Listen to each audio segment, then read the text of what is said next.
Have you ever left a meeting wondering if anything was accomplished? Today, I'm sharing 5 practical tips to transform your team meetings, drive alignment, and avoid common mistakes. Let's dive in.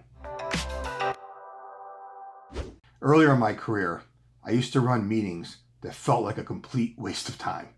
Everyone left more confused than when they arrived. I was determined to change that. Through practice, I discovered a few key techniques that changed everything. Let's dive into the first one, setting a clear agenda. Did you know that only 37% of meetings have a clear agenda? I once attended a meeting where we spent the first 20 minutes figuring out what to discuss. On other occasions, I wondered why I was even involved in a specific meeting. These situations are unproductive. Eventually, I introduced a strict agenda cadence, and it made a world of difference. Here's the agenda framework that I use, and I share with my clients. 1, define the objective or objectives. What's the purpose or goal of the meeting? What do you want to accomplish? It's that simple. 2, focus on a maximum of 3 objectives. See, too many leaders try to use meetings to solve world hunger, and you know what they end up doing? Solving nothing. Limit yourself to 3 objectives unless it's an all-day meeting. This keeps meetings really focused. 3, leverage pre-work. This could be as simple as reviewing a specific document before the meeting. This will make your meetings more efficient. 4, share the agenda beforehand. Include topics and who's leading what section.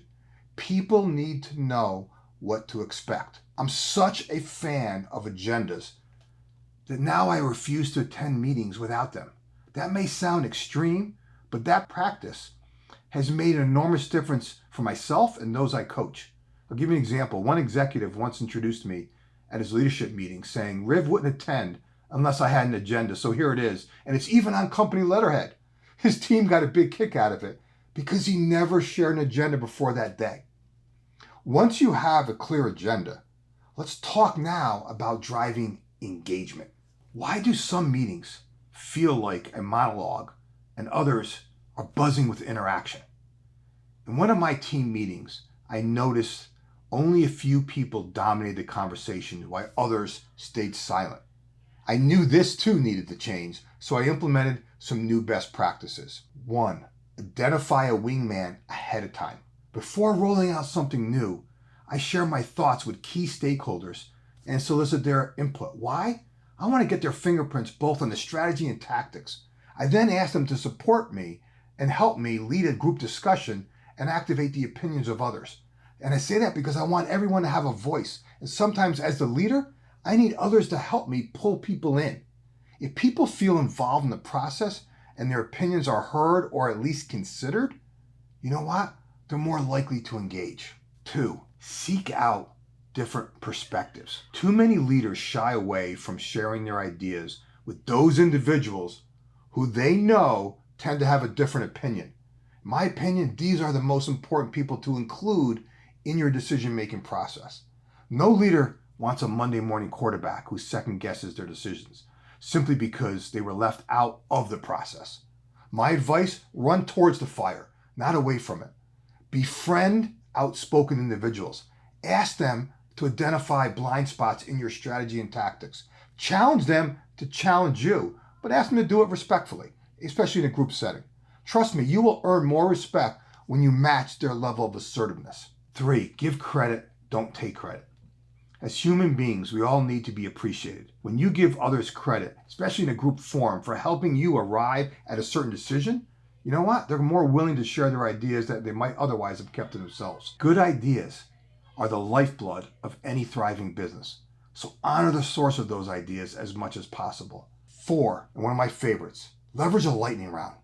When I notice only a few people are dominating meetings, I often implement what I call a lightning round question to ensure everyone has a voice. I discovered this is a great way to get others actively involved, and it usually fires up the meeting with a lot of energy. Active participation without question is vital in any meeting. But how do you ensure everyone is on the same page by the end of the meeting? You start by summarizing key decisions and actions.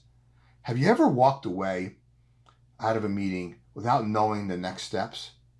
Unfortunately, this happens way too often. We've all been in our fair share of meetings where people walk away with different interpretations of what was agreed upon.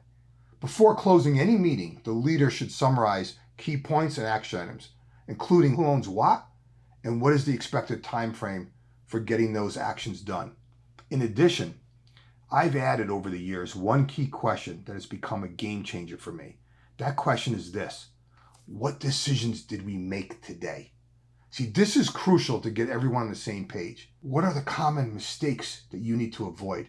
There's 3 of the most common pitfalls that I've learned the hard way, and that are ignoring conflicts or not setting clear roles can derail an entire project. A lack of follow-up is also critical. See, people need to know that you, the leader, take meetings seriously. They also need to know that you have the courage to engage in differing opinions without taking things personally, and that you fully expect proactive follow-up from both the decisions that were made and the actions assigned. In fact, I've often told my team that the fastest way to get in my doghouse is if I have to chase you for follow-up. What sets these tips apart that I explained today is their focus on simplicity and practicality.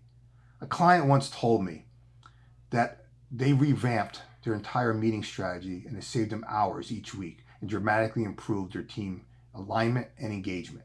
So I say that because everything I shared today, you know what, is easy to do. It's also easy not to do.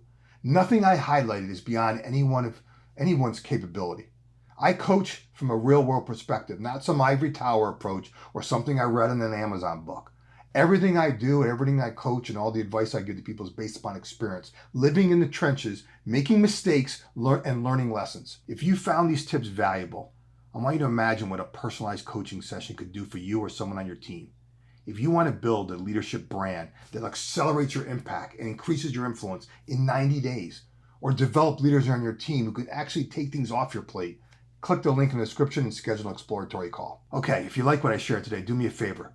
Give it a thumbs up, drop a comment below related to your business, and of course subscribe, because each week I'm sharing content to help you and your team embrace change, focus your efforts, and accelerate results. Remember this, you're just one idea away.